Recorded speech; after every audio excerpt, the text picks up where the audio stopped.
House Bill number 438 by Representative James. It is enactment Title 33 relative to the City of Baton Rouge. Senator We got amendment. Clayton. Thank you, Mr. President. I don't get to do this too often, so I'm going to take the opportunity to do it. I got a letter of support from the mayor of Baton Rouge for the bill. As mayor, and hopefully you got one too. As mayor, president of the city of parish of East Baton Rouge, I urge you to vote yes to HB 438 by Representative Ted James. So the mayor and I and Ted are on the same page for a bill. When we say next bill around here, we often say next bill, where we'll fight on one thing and then we'll be together on the next. So proud to say I'm with the mayor on this one.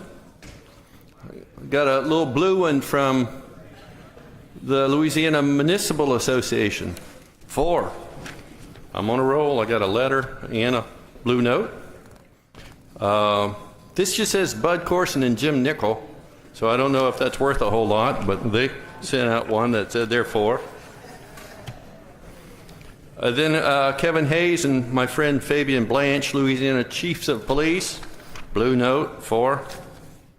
So what's the bill do with all that big buildup that going there? The short version is, for the city of Baton Rouge, the appointing authority from those that have taken the civil service test within the police department, when they come up for promotion, instead of having to take the most senior guy, they can take the most qualified guy, and I use the word guy, probably should have said candidate, because likely it won't be a guy these days. It could be a nice young lady, or a nice lady. I'm not falling for that. I will not. You're not bringing me there. Mature lady. So, really, that's what it does. I see the question button. I'd be happy to try to answer the questions or share some of these little blue notes. Senator Erday, you got a question on the bill?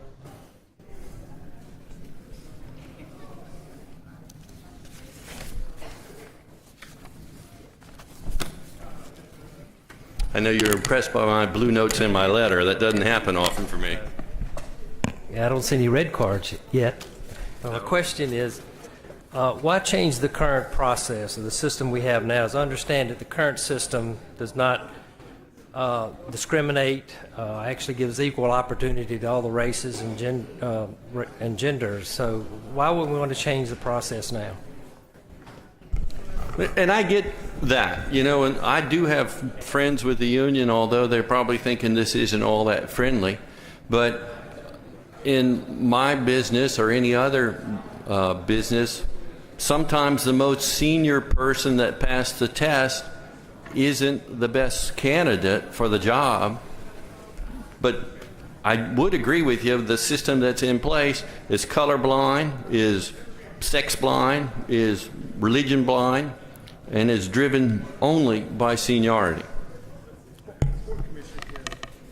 Well, does this bill, is it applicable to all positions or just certain ones? No, all positions of advancement where you would take the test. So you're talking about sergeant, lieutenant, captain, chief, everything? Yeah. Not the chief. The mayor picks the chief. You almost got me. You're right. And I'm assuming that this will require 2/3 vote. Is that correct? It will, and I would really appreciate your vote when it gets there. All right. Thank you, sir.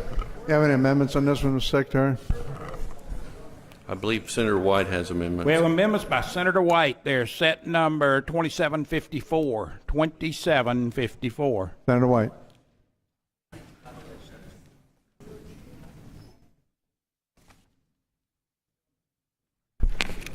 Thank you, Mr. President and members. I spent a lot of time with this last week. I have great friends on both sides of this issue. I met with the chief for about 9:30 to midnight one night, and the next morning I met with him and the police union and some of his majors. or no, assistant chiefs. It is like what Senator Carter said. Currently, it's the top seniority person. Sometimes that's very good. Sometimes it may not be good. And I think that's why we have this bill. But what he didn't say is that they've amended it to where it's the top 5 people with seniority.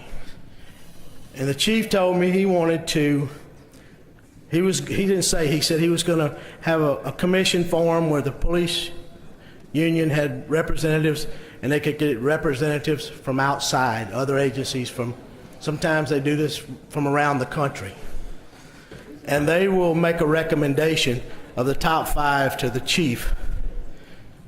And from there he'll choose. And the review panel, training, I asked about training. Do you train these guys to be supervisors? Maybe that's why they fail. And they're studying, they're trying to put together a training program for all their officers now. It's something they were lacking in. It was a deficiency.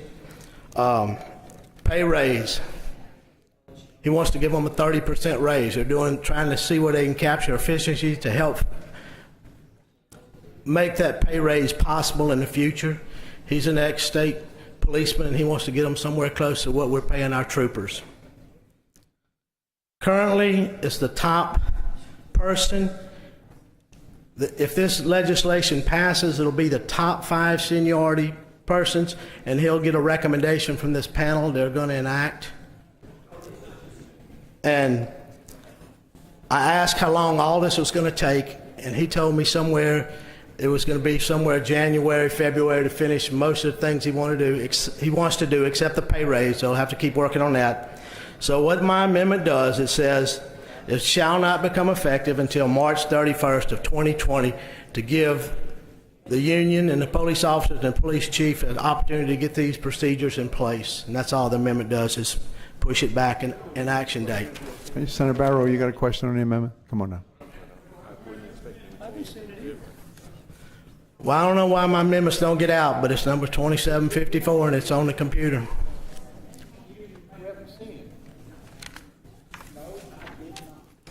All right, all the amendment says is that this act shall become effective March 31st, 2020. Am I correct, Senator White?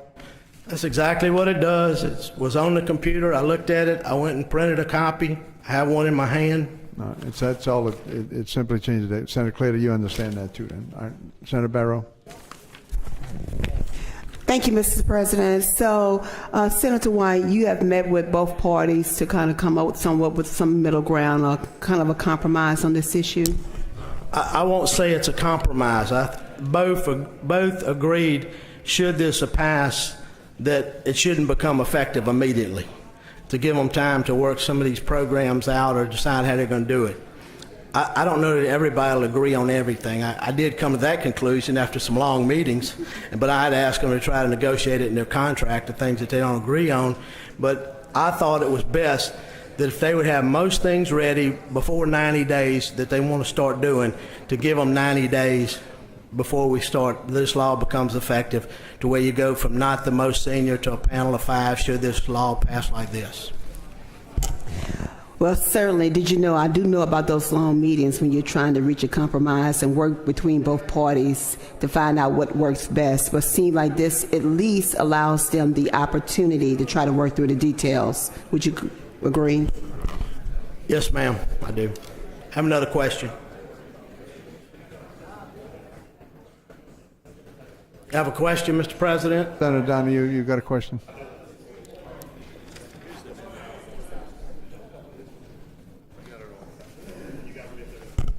So, Senator, if the bill passes, it doesn't become effective till March 31st, 2020, correct? Yes, sir, and the chief told me he agreed with that, and he hoped to have all of his things that he needs in effect for this to take place, and the current law will stay in effect until then.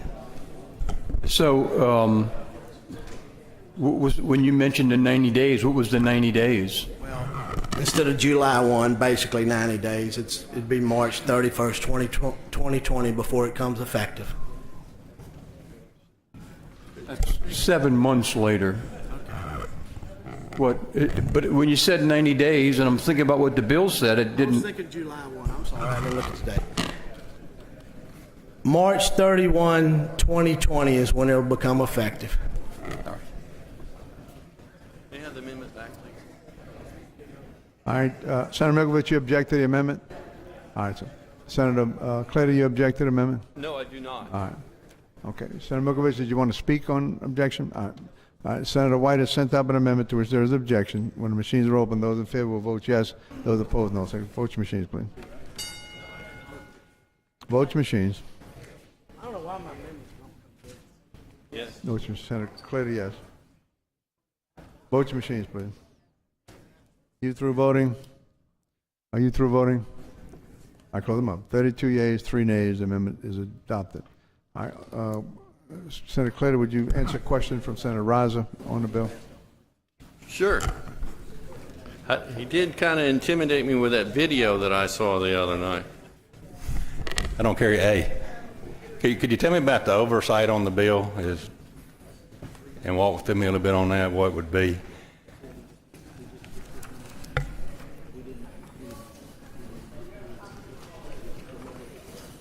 All right. So you look at revised statute 33:2494. Don't mark me with that marks a lot. And you also look at 33:2490, and it stays within the civil service system, and it just expands Part C of 33:2494 as it relates to the first vacancy. It expands that class to 5.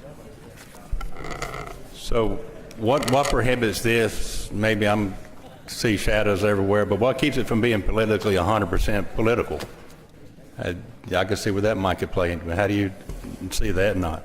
Okay, and I don't mean to speak for you, but when you say 100% political, you have 5 folks come up there, and you're one of them, and I'm the chief. We're old friends, and I promote you because you've passed the test, and you're part of the group that the 5 most senior, that I would pick my friend over somebody else. Is that what you mean by politics?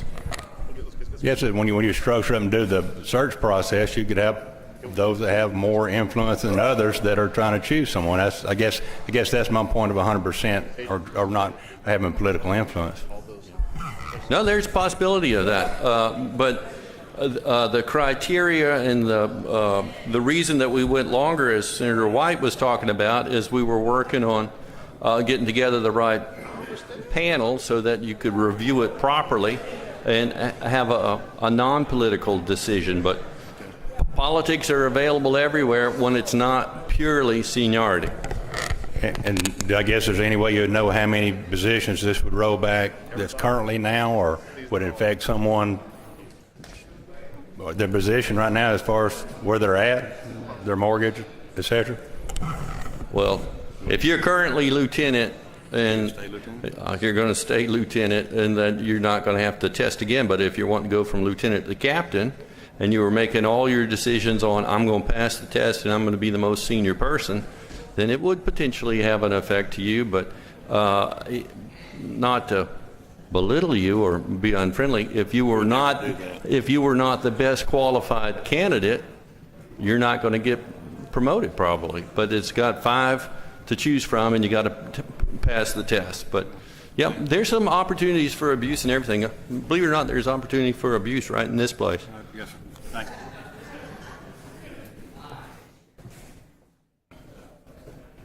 All right. Senator Luno, you got a question on the bill? Oh.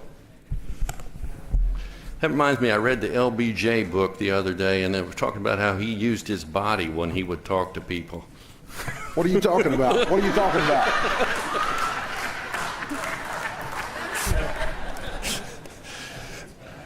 All right, it's my understanding that the City of Baton Rouge Police Department is under a federal consent decree. Is that still in effect? I believe it is. Is this legislation going to have any effect on that consent decree? I would doubt it. The feds are the feds, and we're just the mere state legislature trying to do our business under the 10th Amendment. That's why I would hope that it would not impinge upon that consent decree, because a long time ago I learned that ants shouldn't dance where elephants play. I like that one. I like that. All right. Well, I like it even more so if I'm the elephant. Senator Martinez, you want to speak on the bill? Is it necessary now? No. Come on. Let's see you. We want to see you make the walk anyhow.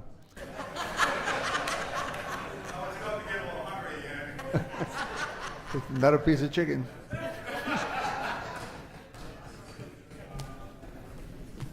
Thank you, Mr. President. I rise in support of the legislation, and based upon my experience of having represented 3 different sheriffs over the last 30-something years, straight seniority I don't think really works well. It really ties in the hands of the administrators. And I know Sheriff Norman, who some of you may know, who's testified before various committees. He set up a scheme just such as this because he thought that he should not have his hands tied to do that. And it worked well for a while, but then Sheriff LaPinta, who I know all of you know, he abandoned that process.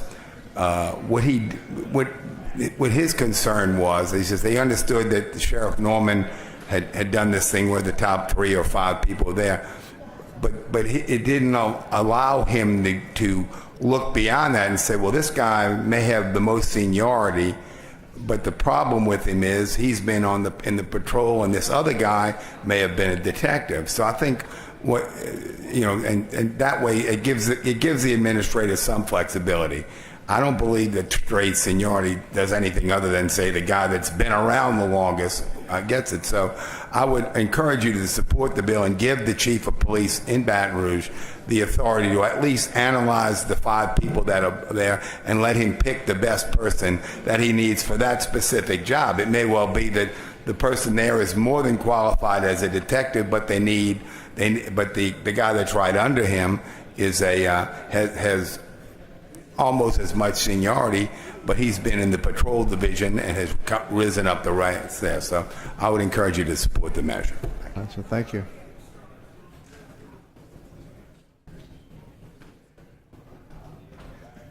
Yield any questions, Senator Martinez?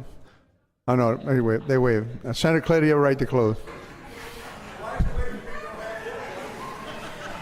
Never noticed. This may be surprising. I gave you my blue notes, I gave you my letter, and I even got Danny Martini on my side, so I'm going to adopt everything Danny said and ask for your favorable.